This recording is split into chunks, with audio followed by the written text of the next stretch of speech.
I'm live. All right. Howdy, howdy, howdy to everyone. Uh, little special show, as we'll talk about in just a second, but it just made me want to be that much more careful and certain that I actually had my everything set up correctly. Speaking of which, I guess I need some headphones on today. Bear with me, guys. Welcome to Cliff Notes. Welcome to Cliff Notes Live. Welcome to the second week of January, second show of 2021. 2020 is in our rear view mirror. That still makes me feel happy. Hope y'all are doing fantastic, guys. Let me start off, as I always do, by giving a big old SKD 143. I love my wife. I love my kids, and I certainly love the Big Brother community and all the other reality fans out there. Such a thank y'all. Thank y'all for coming on board. This is going to be exciting night. I'm really looking forward to it. I got some special guests. A lot of y'all probably are already aware, but we will talk about it more in just a second. And I'm going to try to keep up with the comments as much as I can also. So we'll see. If I miss your question, ask it again. Carl Johnson, yes, you are indeed first. And Anthony second. Angie, howdy. Anthony, hey, Anthony, how are you doing as well? Howdy, everyone out there. Nicole Franzel is pregnant. I saw that. What's it, 11 weeks or so? Congratulations to Nicole. Odds that she's going to name her child Janelle. I think I know which way I'd lean on that. But hey, congratulations, Nicole. I'm so happy for her. I truly am. Her and Victor both. But yeah, congratulations to those guys as well. Howdy, everyone. Wow, lots of y'all out there. Thank y'all all for coming. And again, this is kind of a special night with some special guests coming on. Don Budd, I'm so excited. I'm new because I got introduced to this channel during your episode of Hello Friends. Well, thank you. For those of you who don't know, I did a podcast, I guess is a video cast with Nicole, Anthony, and Eric Curto, Hello Friends. So much fun. I haven't talked to Nicole since right before Christmas. Yeah, people get busy and family stuff and all that. So it was nice talking to Nicole, getting caught up with her a little bit. I had a blast on that show. We talked a wide variety of topics, so that was a lot of fun. So thank you for finding me. I do appreciate it. And let's see. Thought I had Wi-Fi issues. I hope not. Let's see. All right. So anyway, yes, I was on Hello Friends just last Friday night. So yeah, if you haven't seen it, go out there. I'm sure they've got it posted as well. All right, Parker. All right, we're gonna go some other things, but I'll go do this. Parker says heard a Whataburger has a new bun on their spicy chicken sandwich made of brioche. I don't know. I'm more interested in the proteins inside. Give me the chicken, give me the meats, give me the jalapenos, the spicy ketchup, and I'm good to go.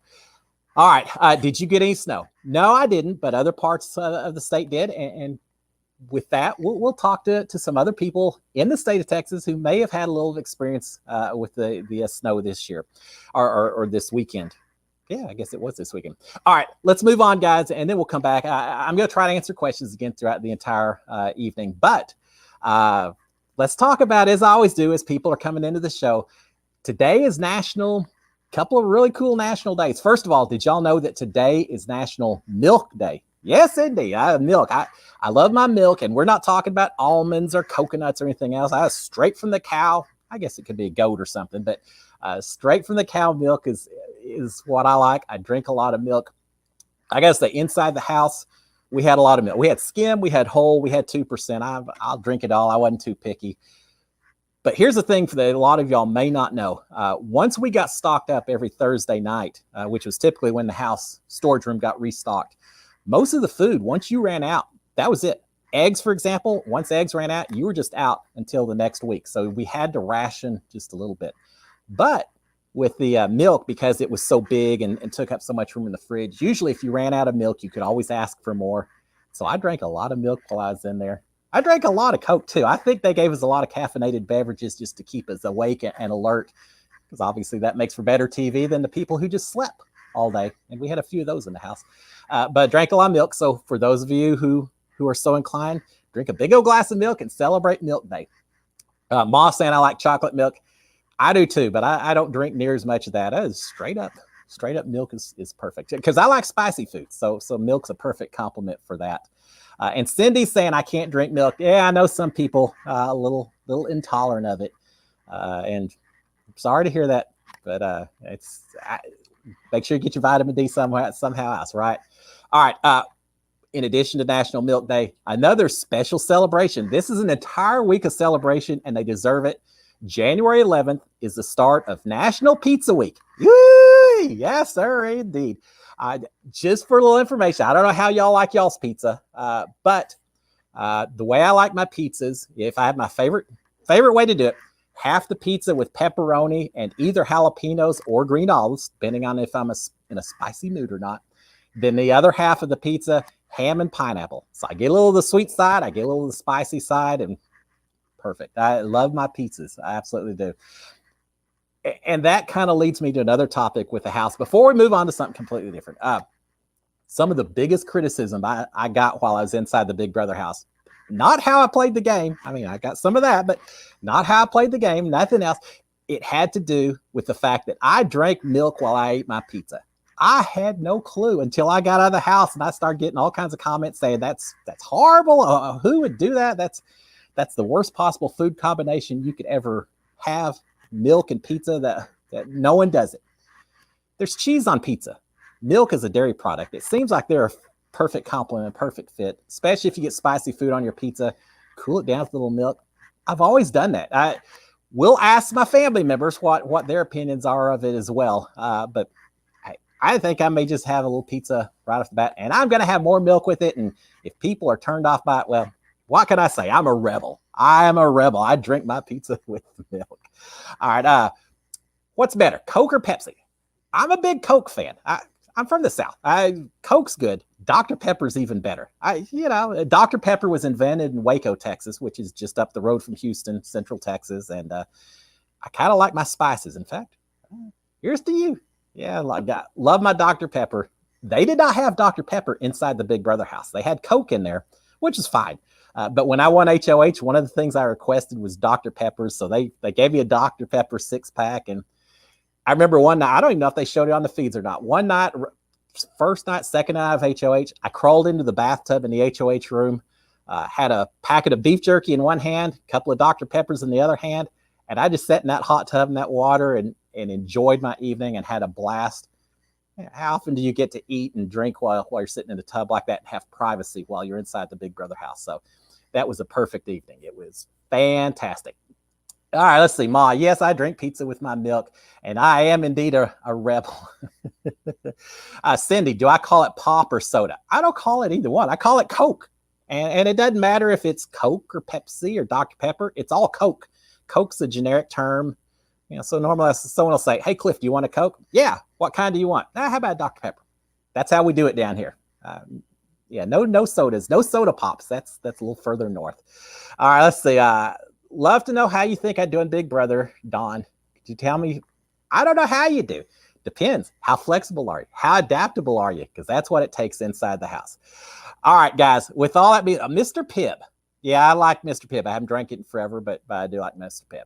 And Canadians call it pop, not soda. Yeah, I know, Angie. But hey, I've been all over the world, and it's funny because like you go to the Middle East and the soft drinks they drink there, I think they put more sugar in the Middle East. It seems like every region has slightly different formulations of some of these soft drinks, because anytime I'd go to the Middle East, it's just so much. So anyway, all right, guys, enough of that, but enjoy your pizzas, enjoy your milk, and let's move on to, I'm so happy we're doing the show a little bit differently tonight. Y'all see me. Y'all know how much I just love to ramble on by myself, but tonight we're doing it differently because I figured out the technology, and I had two very, very special guests who are joining me on the show this evening. None other than my daughter, Kelly, and my son, Daniel. Why don't y'all welcome both aboard, and let's see if this works. Hey, and it does work. Howdy. Yay. Hello to the two of y'all. And Wow. Neither one of y'all are at home. Y'all both live away from home now. So we got to see each other over Christmas a little bit, which was fantastic. But now y'all are back home, and I'm so glad to see y'all. Thank y'all for coming on the show. And we're going to talk all about the Big Brother experience and all of that. But before we do, I was asked about snow. Did either of y'all play in the snow yesterday? Oh, yeah. Kelly, I don't think we did. No, Houston did not. We got 2 or 3 inches, the most snow I've ever seen in Texas. So And you're in Central Texas, so it doesn't take a lot. it was a lot. Good. Yeah. But everyone else, like Angie's from Canada, we got so many people on here, and all they do is go through snow. I watch Sam Smith from Bassy. He's out with his snowblower every day and everything. We're in Texas. We're not used to it at all. I don't know if y'all remember how long it was ago, maybe 6-7 years ago, where we had a white Christmas. Yeah. And it wasn't anything but a little dusting on the Tiny. but we still went out and scraped off the snow and made little tiny snowmen out. Tiny snowmen. Yeah, no, I remember that. Yeah, y'all never got sleds for Christmas. There's a reason for that, right? I mean, the trade-off is that there's been Christmases where we get to wear shorts and t-shirts and can go ride our bikes right away and don't have to wait around. So, take what you can get.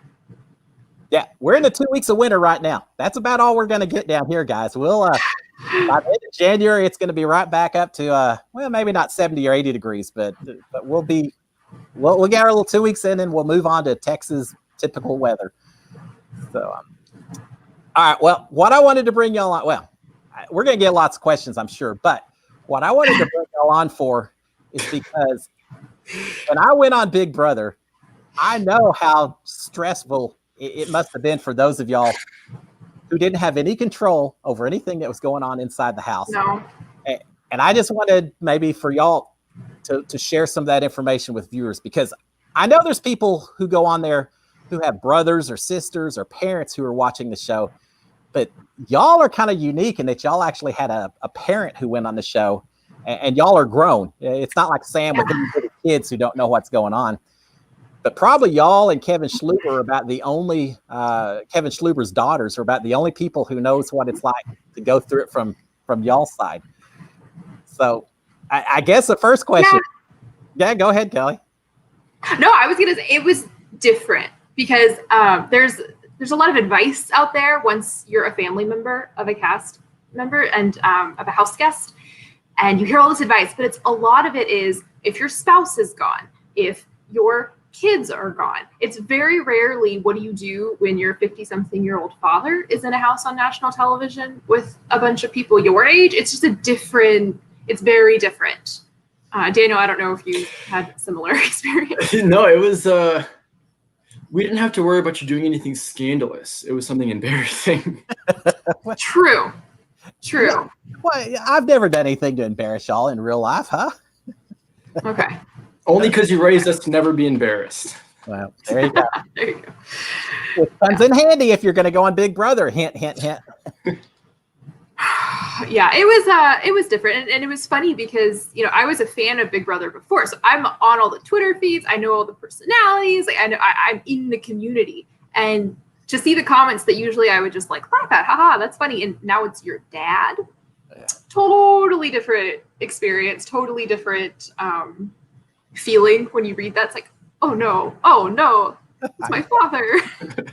And trust me, I felt like that while I was in the house.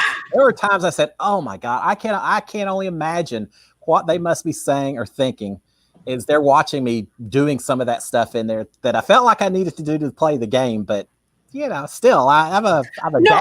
I don't believe you though. I don't believe you because you twerked on national television. So I don't think you were worried about what we thought. I do not think you worried about what we thought. Well, only because I knew that my twerking barely was categorized as twerking. So yeah, that made it worse though, I think, in a lot of ways. Yeah. I spent a lot of time in there thinking, okay, hopefully they're playing me off as the comedic, goofy guy in there. And not just a cringe-worthy person that everyone else is just immediately turning off their TV set. I mean, there was a lot of cringe also. Yeah. All right, Kelly, I got a question for you that Dawn asked. I would love to know what Kelly and Daniel too. I would love to know what Kelly and Daniel thought when Kat would call Cliff dad. And when she referred to me or referred to herself as my daughter and all of that. Did that bother y'all to have an extra sibling thrown into that house? Kelly, that's you. No, I mean, I don't know. I like Kat a lot, and I've gotten to know her and talked to her afterwards, and she's great. And no, I'm nothing like her, so it's like whatever. She's cool. It's for my part. you were a dad figure to so many of my friends growing up that adding one That's more true. wasn't a big deal. It That's was true. you were a dad figure to everybody. That's true. So Well, thank you. I appreciate that. It's funny because when Kat kept doing that, there was a part of me that said, hey, if that helps build an alliance between the two of us and we can laugh it off. And there are people apparently who already thought inside the house that we maybe really were related or knew each other. So I didn't mind doing it from a strategy standpoint. But I was worried that, oh my God, they're probably back home really wondering about that. So I know during one or two of my Cliff Notes sessions, I was saying, all right, Kelly, ignore Kat. I don't care what she says. I mean, But I then appreciate that. But then I was worried about Kat because I knew she was kind of an influencer. She had all these followers. And I thought, well, I don't want to drag Kat too much by saying too much negative compared to you, who night and day. So it was kind of a balancing act the whole time about how much do I just laugh about it and how much do I try to send messages to you about, hey, and I'm just ignore it. I'm just playing the game.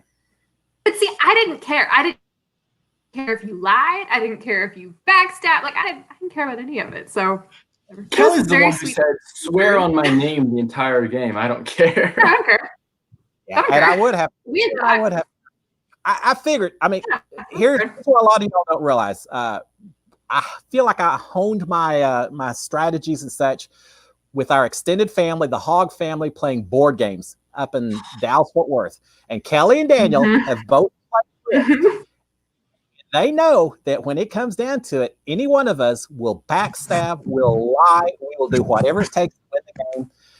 Daniel could be 6 years old and so happy to be playing, and if it made sense to boot him out of the game first, I was going to do it because that's the way we played. I was 6-year-old the first time you did that. Yeah. I only cried the first time, and then you got over it. So yeah, that was. I feel like some families go off and do hunting or all these weird things. We play board games. That's where you build up your thick skin and you learn how to develop the strategy and to fight like a man or a woman at the end of that thing. But Daniel, what did you think? Because you were one of the very first characters, I feel like, in that whole season when I started. It seems like so early in the process now, but you had a birthday, what, a week and a half, 2 weeks after? Yeah, June 27th. Yeah. And so I was. How do you remember? Most unusual birthday cake that you've ever had created for you? Definitely the strangest, but I think also probably the most meaningful, just because of the extreme lengths you went to create that birthday message. And just so, I don't know, I think, but we were watching from the moment of creation to the very end of that cake, arranging it all perfectly and all of the work you put in. Oh, and that was that. I had fun doing it. I wasn't sure because they told us you aren't allowed to write, you aren't allowed to spell out anything, do any of that. But I went ahead and took Rice to, I think I wrote "Happy Birthday, Dan, love you" or something like that. And I think just because of the message and it wasn't having to do with playing the game and all of that, that they allowed it and I got to keep it. And then everyone else afterwards, they all decided to get tricky and they took our little powdered sports drink and they used that to make paint and wrote out the messages instead of Rice and everything. But I kind of like using Rice. I think that takes a little more effort and was a little more original. So I was just happy to celebrate. Less it was powdered colored drink paint. So yeah. But that was fun. And I didn't realize till later that when I did that, a lot of the people in the house either got a little worried or felt closer to me. It created a lot of connections because I guess I was the first person who kind of reached out to my family in front of everyone else. And I think hopefully it meant they saw me as a little more of a person and not just the old guy that we can boot and not even think twice about it. Because I spent so much time talking about the two of y'all and sharing and all of that. Well, and I wonder if part of that too is, you were doing that for your son you were turning what, 23, 24, Daniel? 24. 24, who's right in their age range. So maybe it made them feel a little bit connected in that kind of father figure way, just because, well, more than that, yeah. Like it demonstrated how much you truly understand how the live streams work, which I felt like so many of them didn't, even after you were explaining it so many times. Yeah. They didn't have a clue. I was amazed that they didn't understand that, yeah, if we do things under the blankets, it's going to be on TV. If we say, I was amazed that people weren't more aware of the live feeds because I was paying attention to it all the time. Heck, that's why I was talking Cliff Notes every morning to live feeds, and it almost burned me as a result. So, with that in mind, I just want to ask you, what was y'all's reaction when y'all saw me talking and Christy listening in? Were y'all watching it live, or was it only in the recap, or y'all heard about it later? Oh, I was at work. I was at work on Twitter. It's horrible. It's horrible. But Dano, you were watching live. How was that? Me and Mom were watching live, and someone asked earlier if something about mad or disappointed. We weren't mad. We were just disappointed. For as much as you know about the game, you should have known to go outside.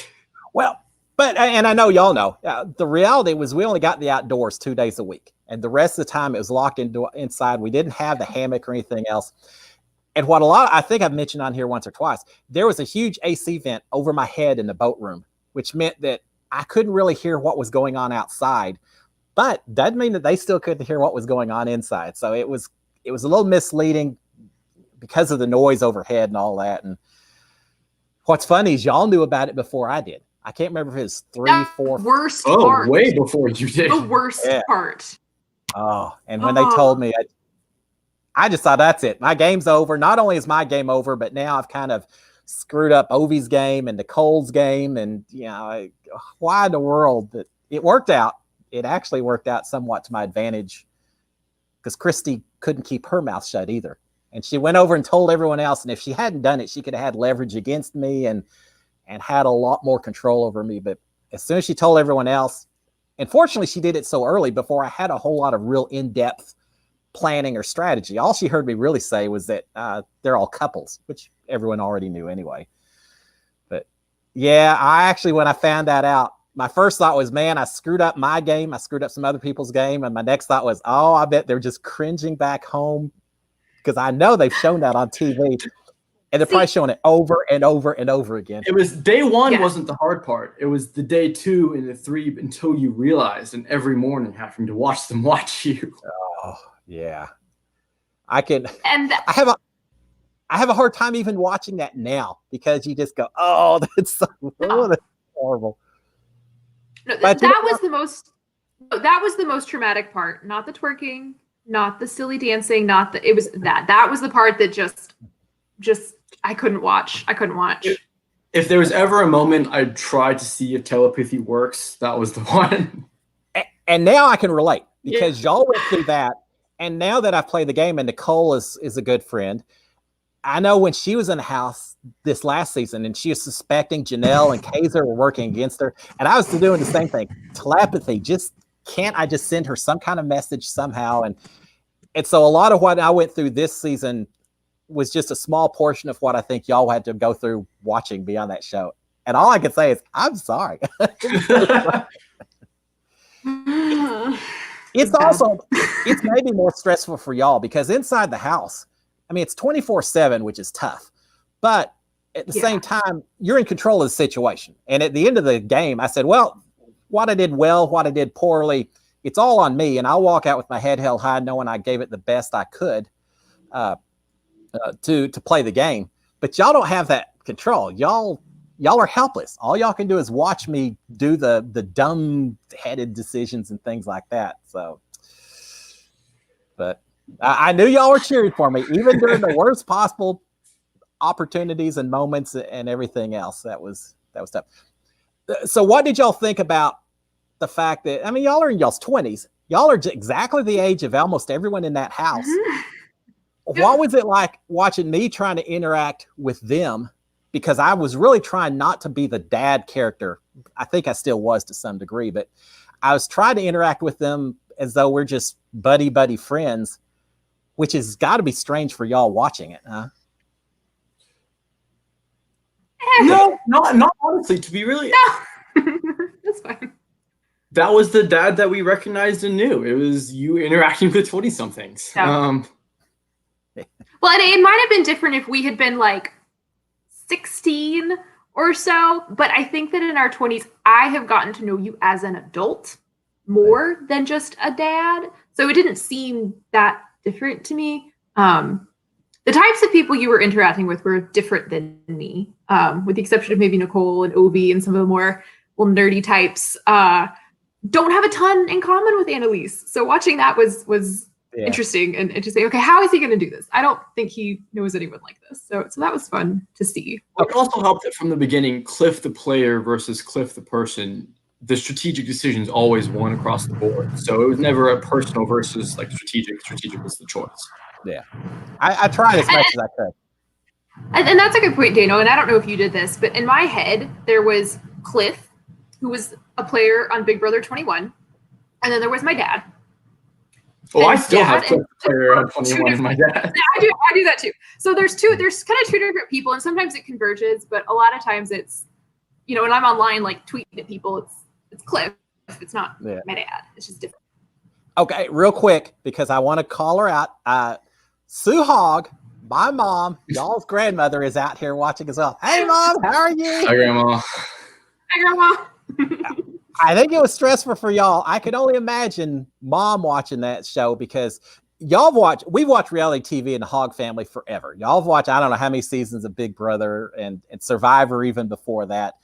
Yeah. But my mom, she didn't start watching Big Brother until right before I went on the show, I guess. She started trying to catch up on some past seasons. That week or so before she found out I was going on, she started trying to watch and all, but it was all new to her. So the strategy, the backstabbing, everything that goes on, y'all were used to it. For her, it was all new. So it was probably tough on Grandma as well. So, all right, we talked about the worst moments. What were y'all's favorite moments? I got mine, and I have a feeling it may be y'all's as well. What answer? Yeah. There's no question. I can only imagine the transition because y'all knew I was getting blindsided, booted out of the house. Oh. I didn't know, but I kind of suspected as the day wore on because people weren't looking me in the eye. And that just, you kind of get that feeling when they won't talk to you or they're just very gruff with their discussions. But y'all knew way ahead of that I was heading out the door. I can only imagine when you're talking a battle back versus Kimmy and David and Ovi, younger and more athletic. Y'all probably figured I was coming back on a plane that evening, huh? Or soon after. So you forget that we had already gone through that a few times. We went through it with the camp comeback, going home. Yeah. And we had written you off a few times already. Me too. We were okay. He's had a great experience. He's gonna come home. It's gonna be it's a good adventure no matter what. And then you just kept finding ways to stick around until the very, very, very end. So there's a lot of moments of awe. Real quick with the banishment, the camp director and all of that, because I knew the battle back was live. So we were all experiencing that together. But the banishment, that took place the very first day, and y'all didn't even get live feeds until the first week.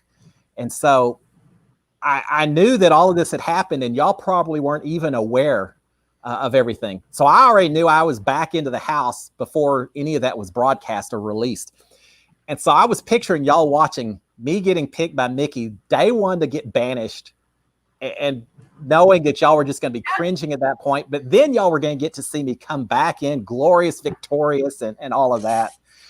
And then you're going to turn around and see me get put back on the block the first week and then see me get pulled off the block by Sam's veto. I mean, that whole week or two was just up and down. So it was stressful. I hope y'all enjoyed it. And y'all went to a premiere party the first night or two.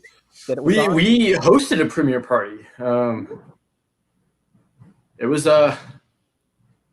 good. I don't think you actually were on the first night because the first night was that first half of introductions. Okay, I don't know. I'll have to go back and look at the episodes. I don't remember. I think he was on the first night because we were scared people weren't going to come back, and then they did. You were on the first night, but what we did is there's a brewery by us that had big screens, and so we said, hey, can we watch it? Is that cool? We'll bring you business, and they said absolutely. So we invited a bunch of folks. I think we opened it up to anybody who in Houston who wanted to stop by. Okay. Could stop by. So we had a good crowd, and our whole Dallas family drove in, which was really, really fun, and it was good. It was also, I mean, it's important to remember, you, Dad, were gone for probably the longest time that we've had. So my mom was on her own. Daniel was home at the time, which turned out to be a blessing. But, you know, you were gone. This was kind of intense. And so I think it was really nice to have all the family come in and kind of do like a virtual send off for you. And it was emotionally, I think that actually really helped, because it's kind of hard in a lot of ways that you were gone for so long. So do y'all remember, and I think I was, as I remember watching episodes, I was on the first episode a little bit, and I guess they maybe showed banishment, and then I fought back the second episode. I'm not real sure, but what did y'all think when they showed kind of the intro episode? It showed us all fishing and me wearing those cowboy boots, the Lone Star cowboy boots and all. They did a great job. Did that look like it was cool? Did it seem like a whole different character? Both. No, I think it seems like you, an exaggerated version of you, I think. Yeah, but it was you, and I was impressed because. Go ahead. No, I was going to say, you talk about the exaggerated part of me, and I've had a lot of people say, hey, if I try out for the show, what's your advice? And I always tell people, don't lie, don't make up stuff, but figure out what makes you stand out from other people and just exaggerate it. And so I think from that very first intro scene, y'all probably saw me with just a little extra added on to it. But I was impressed because we had been there for some of the filming, right? When you got your key, you know, they had filmed some kind of B-roll footage. But then you had gone down to, there's a test oil rig here, and you had gone out there. I hadn't seen any of that footage. I thought that was really cool. I'd never seen you in that environment before. I know it's what you do for work, but I've never seen you. It was neat. I was impressed. I gotta say, I was kind of impressed too. They did a good job of filming. Because we can't tell some of the stories. That was fun. Yeah, it was, and that's the first time that I saw myself on TV. Because y'all were watching me every week, 3 nights, live feeds. Y'all saw me over and over. But until I got back home, I hadn't seen myself actually on TV. So the first introduction I really had, I guess my interview with Jeff Schroeder I watched. And then I watched that first episode where I was on there. And I was like, oh, okay, that looks kind of cool. Okay, they did a good job. That interview with Jeff. Corner, stereotypical old guy to maybe interesting character. That was fun. For those of you who don't know, we had, before we went in the house, we had a press day, and it was just going from person to person doing interviews and all of that. And so Jeff Schroeder, they interviewed us in the diary room, but even going into the diary room, they had us blindfolded from the whole time we went in until we actually were inside the room. But I knew where the Big Brother house was. And as soon as they started guiding me in there and said, you got to put your blindfold on, I said, oh, this is it. I'm getting ready to talk to Jeff Schroeder. This is going to be so cool. And so when they brought me in and I saw him, I think it's that point in the whole Big Brother process, as soon as I sat down next to Jeff Schroeder, that I was 100% I was like, oh my God, I'm going to be on Big Brother. This is real. They're not sending me back home. I'm going to be on Big Brother at this point in time. So that's when it all hit home that, God, what did I just get myself into? So, all right, now y'all need to confirm, because I've had people question this on Reddit and a bunch of different forums and everything else. Confirm to everyone, I did not know that key was going to be hidden in my tackle box. I didn't know I was getting that key until I actually found it. Oh, no. No one knew that was there. Yeah, no. People always say, how could you not know?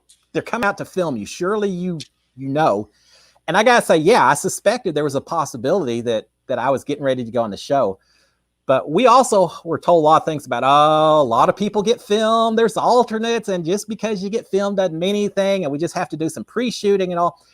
And when I found my key in the tackle box, I had no clue. And it was, I mean, y'all saw the natural reaction. None of that was staged or anything. So just, that was a lot of fun. Having y'all there with me, instead of me just being off on that oil rig by myself or something, having y'all there to see the key and kind of celebrating together just made it that much more special. It really was. It was almost like a. Go ahead. I was gonna say, I think part of the reason why it seems so obvious, but it's not for us. They filmed a lot. They were there for 12 hours filming. Yeah. It felt like. So there were so many moments when you could have gotten the key and you didn't, and it was they were very casual. So I mean, it really could have been at any point. And so then it is a surprise, even though you gotta know, but it's a huge surprise.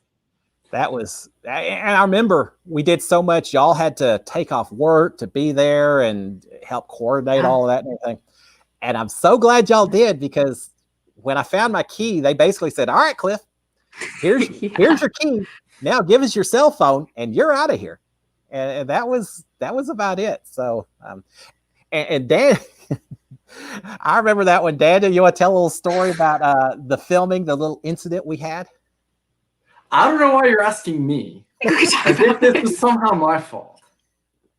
We may have sunk an $1,800 drone into a bayou. I don't think we're supposed to talk about this. No, I think we could tell it. So I mean, the people who've seen the intro know that there wasn't some really tall guy with the camera zooming down on us. There was a drone that someone was controlling to film us all and everything. And they may have gotten a little too close to Daniel's fishing line while we were fishing in the lake there. We talked about it beforehand. They said, do not fly the drone into the fishing lines. And so I throw out a perfectly fine cast. Next thing I know, the drone's in the bayou. But we helped them get it out. We did figure it out. I don't think they ever recovered it because it was probably super waterlogged. But they got the footage. So I mean, it's fine. That footage was in the intro. Can we talk about your ability to conjure up the wildlife at a moment's notice? Yeah. All right. So talk about that, Daniel. Talk about the wildlife we had going on. So that park by us, we've been going to for my entire life, probably 20-something years. We'll see gators maybe once a year. See fish every now and then. It's active, but it's not that active. We got to the film, and there were 6 gators there just waiting for you. I was like the gator whisperer, because when they showed up to do the filming, I just started tapping on the pier, and I thought, well, surely that's going to bring them in thinking there's food or something else. And I know you're there, and all of a sudden you look out and you're telling us there's gators everywhere, and which made it a little more scary when that drone went in the water. I know I volunteered to get in the water and go get it, and they're like, yeah, no, you're not going to be allowed to get in the water to get that. Well, that was before your key, so we were still on some level like, oh man, did we just ruin his chances to get on the show? I'll jump in that water to go on Big Brother. Yeah. Let's go. Yeah, that was a lot of fun. That was such a whirlwind. And now that I think back, I mean, that was my last time to get to talk to y'all and see y'all for 3.5 months or so. And I spent the next few months sitting there saying, oh, I wish I'd done this. I wish I'd done that. I wish I'd talked just a little bit more about this or that while I had y'all all there. Once I knew that I was just waiting to head out the door and go to the airport, again, suddenly the time seemed very tight and very limited that I had with y'all. But I got to say too, I didn't really think it was going to be 3.5 months before I saw y'all again. I was kind of worried it was going to be like a week and a half and I'd be seeing y'all once more. We were kind of worried about that too, but it turns out it was not. Well, on some level, we were like, man, if he's going to come home, let it be before jury. Yeah. But then once the battle back and everything, that ship sailed, and it was make it as far as you can. So where were y'all watching the battle back? Were y'all all together or in different? We were all together. We were all at home. It feels weird now saying we're all together after COVID, but yeah. I took a video of us reacting. I cannot remember if I posted it or not, but it was just instant, just wow. I've seen that, and we're going to get it. We'll post it again for those of y'all out there, because I think that would be fun to watch, because I remember y'all pretty excited when I yeah. Dad, do you remember when we beat Bama with Johnny Manziel? Yeah. That plus a little bit was the reaction. Yeah, okay. Yeah. And I kind of was excited the same way. In fact, you're talking about Johnny Manziel. Speaking of. Yeah, for those of you who don't know, I had my little victory celebration every time I won a competition. I kind of lay that the credit for that to Daniel, because Daniel is. We did rehearse it. What? We did rehearse it before you left. I know. Daniel's an Aggie. Kelly went to the University of Texas, and Johnny Manziel, quarterback at A&M. Every time he scored a touchdown, he would do the same move. And I know we talked about it back and forth, said, yeah, if I win anything, I'm going to do the celebration as well. Thank God I got the chance to do it. I got to say, day 1 or 2, I was kind of thinking that was a wasted discussion, but it worked out for the better. So, yeah, that was fun. All right, now, y'all seen me on TV. Yeah, you watched. You went through it all. So now is it y'all's turn? Would y'all ever consider either one of y'all doing reality TV and Big Brother or something else instead? I think we would probably both go on The Amazing Race. Yeah. Oh, I'd love to do Amazing Race. Out of the way. yes. Oh yeah. In fact, I would do Survivor for sure. Yeah. Yeah. I'll throw it out there right now. Daniel and Kelly together in The Amazing Race would be a lot of fun. Be fun for me, but y'all are smart. Y'all are traveling enough.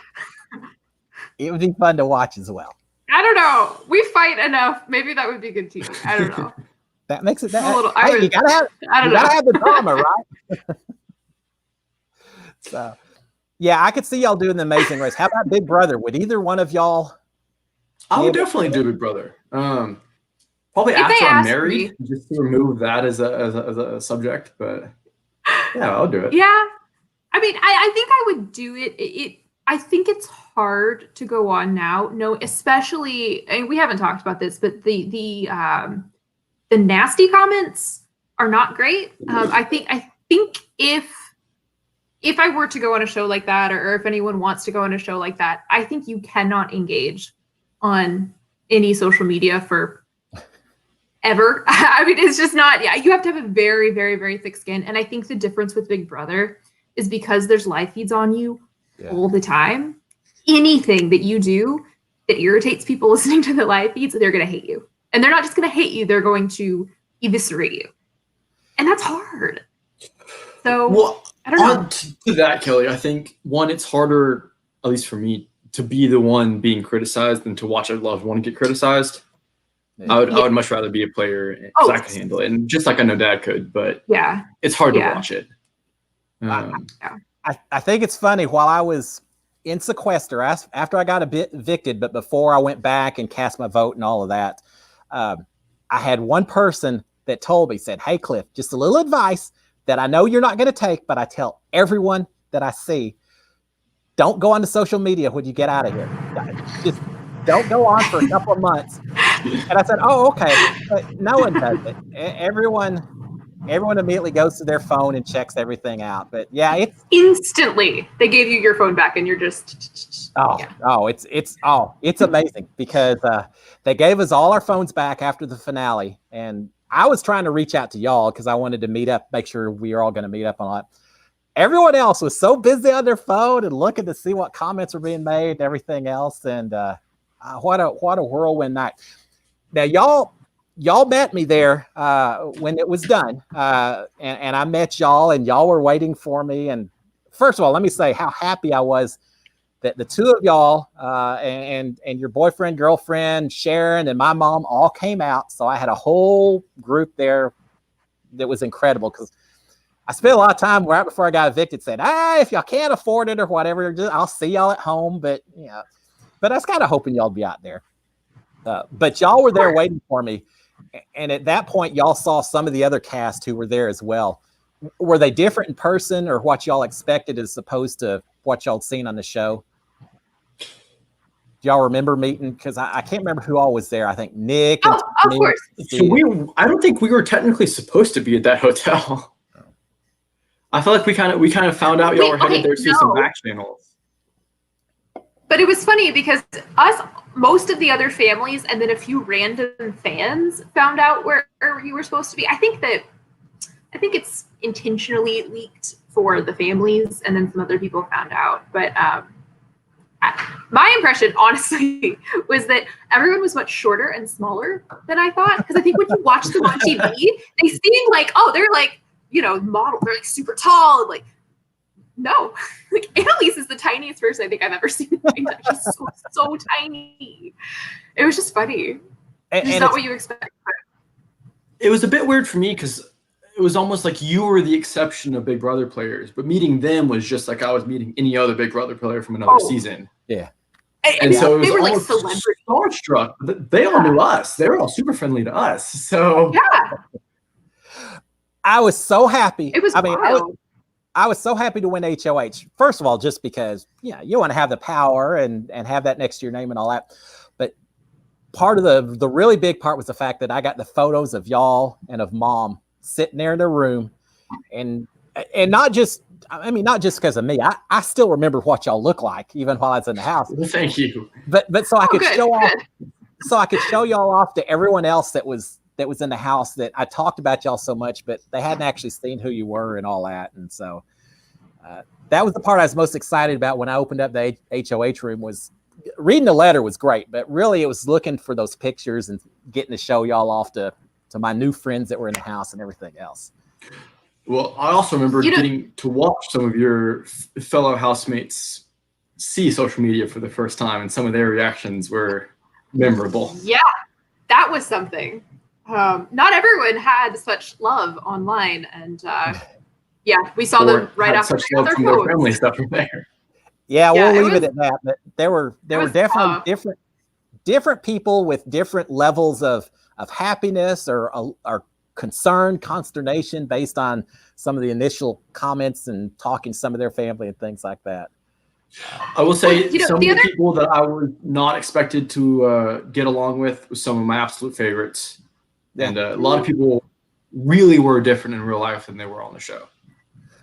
And so charismatic. Every single person on that show just busting with energy and hello, how are you? And just like not shy, which makes sense when you think about it. But it was kind of remarkable just how charming I think everybody was on your cast that we met. Yeah. Your grandma saying they were just like they were on the show for me. I was so happy to see them in person. Now, grandma's the one I halfway expected for her to go grab a couple of people and say, you were mean to my son. Why did you vote him out of the house? Or why did you eavesdrop on him? So, the other of separating the other person. Go ahead. No, the other cool thing that we haven't talked about was meeting the families of the other contestants on your season, which was because we got to hear, the other contestants talking about their families. So I was like, I know who Tommy's brother is, and I know, Opie's girlfriend, and and then we got to meet them, and it was very cool because there's very few people that kind of get it, especially on the same season, and they got it. It was a really unique experience to kind of meet this whole network of people who are suddenly connected by this kind of weird, bizarre experience that we all got to share. So I really enjoyed going to that reunion and clap event. It was really fun. Mm-hmm. And it was probably weird for y'all because for me, they were in the game. So everyone was kind of keeping some false fronts, and you couldn't be 100%, but at least I kind of was getting to know them 24 hours a day and everything. And y'all maybe had some of that from the live feeds, but watching the episodes, people were spun certain ways. Everyone had their little story arcs and all of that. So you kind of see the way producers maybe want you to be portrayed versus how you actually are. And then you see them in real life, and how much that compares to what y'all saw in the live feeds like that. I don't know.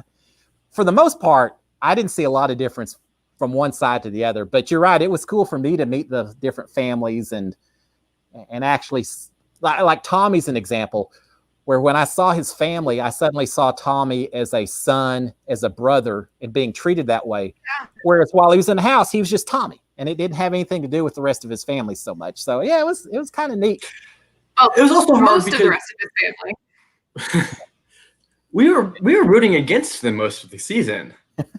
They were the enemy. But then after that, at that point, there was all of a sudden they were the friends again. So that was a nice transition. Yeah, and I like that because I still talk to Tommy and Christine, and we've spent a lot of time saying, why didn't we work together? We should have been working together more, and it just didn't work out because of that Grateful Eight alliance and everything. But yeah, I tried to go out of my way to saying, we're family. Whatever happens inside the house, it's not real life. And I still maintain that for all 15 others that are out there. And, you play the game hard, and just like playing Monopoly or Risk, once it's over, you walk away from the table, and someone's got $500,000. So it makes it a little tougher, but you still try to walk away and stay family. At least I try to. Well, and there's not that many people that have that experience with you. There's not that many people that can understand what it's like, especially on your season with things that happened. I mean, you don't have anyone else. So it makes sense that you want to get along. Yeah. All right. Now here's another question for y'all. And this came up during Nicole and Eric's podcast on Friday. if they called me to go on the challenge, how do you think that works out? Poorly. You know, Not good. I want you to do it. Not because I think it's going to go well, but I know it would make for good television. So you're going to make sure my will's all written up before I go onto the challenge, though. Is that what I'm hearing? Have you ever heard this idea that they wish there was a normal people Olympics, where you have the same Olympics, but you just put normal people and make them run and make them pole vault and just see what happens? I feel like a challenge at that level would be great for you. I feel like you'd do great. I could probably go a long way because I think everyone would say, he's who I want in the finals next to me. Keep the old guy, because if we have to run 20 miles carrying a 70-pound bag of cement, I want him racing against me, not some of these other people. So at least that's a strategy I would sell while I was in there, is why get rid of me? I'm the easy victory. So yeah. I just want to watch you in there to instigate some of the fights, because you would be so above it, but you could just poke and prod them until they just explode. Yeah. I guess I tend to do that sometimes if in the real world. Is that what you're saying? A little bit. All right, now in that same tone, I know I did a few pranks in the house. Can y'all confirm for everyone else? Because when I was auditioning for the show, I told a lot of people, said, I'm going to play pranks in the house. I hope y'all are okay with that, because that's just who I am. I've done a few pranks over the years, haven't I? Yeah. Yes. Yes. When I was very small, there were no boundaries. It was, I still remember. I won't say they were pranks, because you told us what they were straight up. We just did it anyway. Oh, the pranks? Well, not always. I still remember. No. But I still remember when I was little. No. I remember you tied a rubber snake to a string in our playroom. I was little. And we were like walking down, I don't know where we were going. And you pull this rubber snake so it looks like it's running through our little playroom. I still remember that. I was like 6. Still remember that. So yeah. Hence the origination of my rat made out of dryer lint pulled in front literally the same prank. Yeah. But as much, and I remember y'all responding. I remember maybe y'all cried a little bit more than Mickey or Nick did, but I almost think Mickey and Nick were more scared than y'all were. I have never seen Mickey jump so hard he rolled his ankle again, which I felt bad about at the time. Maybe I should have done it again. But competitive advantage. And Nick immediately just vertical leaped up onto the dining room table as soon as he heard Mickey yell rat. So that was so much fun. It got so boring in that house. I can't imagine not being in there and not playing pranks and doing the kind of stuff that I did, because you just have to do stuff to try to make it more entertaining. My mom's saying, yeah, your pranks did not surprise us at all. No, I was asked while I was auditioning. They said, so are you the prankster of the family? I said, well, my entire family has never met a prank that we won't laugh at. We've never met a food challenge or anything else that we won't laugh at. Daniel forever was the family champion for stuffing the most bubblegum pieces in your mouth. Was that your title? It was Warheads. Warheads. Thank you very much. I'll appreciate that if you don't forget. So yeah, every time the fact that no one choked, just. Yeah, our family spends, when the extended family gets together, we spend a lot of time wrestling, playing cutthroat board games, and doing extreme challenges, whether it's Birdie Bots flavored beans or warheads or marshmallows or whatever else we have available. We're always into the challenges and the fun. So, oh, wow. All right, well, it's 7:55, so we're going to shut it down here in just a second. But let me finish with another question or two. We've talked about shows that y'all would go on to and such. Are there any shows that y'all would absolutely not do, or that you absolutely would hate to see me on? The Bachelorette. Good. Yeah, they cast an older version. Yeah, no, I would not be able to tolerate you on like a Fear Factor type show where you're in real, or even the challenge where I'm like, oh God, he's gonna have a heart attack. He is going to die. Like I couldn't stomach that. That would be too much. Did you see the final challenge where they have to shoot stuff? Was that a... Yes, and it was Did you not think that I good? hated it. I did. That's why I'm saying a whole show of just that would be too much. It would be too much. So do y'all remember, and maybe we'll do another show. We'll go into some detail at some other point about y'all finding out that I was going to go on the show. I know y'all were shocked at the time when that happened. But y'all remember just a day or two before, like a week beforehand, we started telling a few other family members, and we told your nephews, Robert and John. At the time, we just said, hey, we've got some news to tell you. And somehow they figured out that I was going to go on some kind of TV show. I think they'd seen the disclosures at that point. And do y'all remember, John thought we were going to go on the Family Feud together and that we had something like that going. But then Robert was convinced that I was going on Worst Cooks in America. Of all the reality TV shows, that's the one that he thought I was the most suited for, was Worst Cooks in America. So, you're not even a bad cook. I mean, no. But you're not a bad cook. You're not Worst Cook in America. Yeah, I tried it. I taught Nick how to fix macaroni and cheese out of a box, which seemed pretty basic to me, but you can't go through life without knowing how to. Yeah, I cooked a lot of eggs in there. Not as many as Annalise. Annalise. I tried every time she was cooking eggs. I tried to stay there and give her some moral support. Plus, it was free food, and I could kind of supervise her cooking so they were tasty enough. And I think, other than maybe her she didn't do the poached eggs so well. That was kind of a fail. But everything else, she did all right. Those are hard.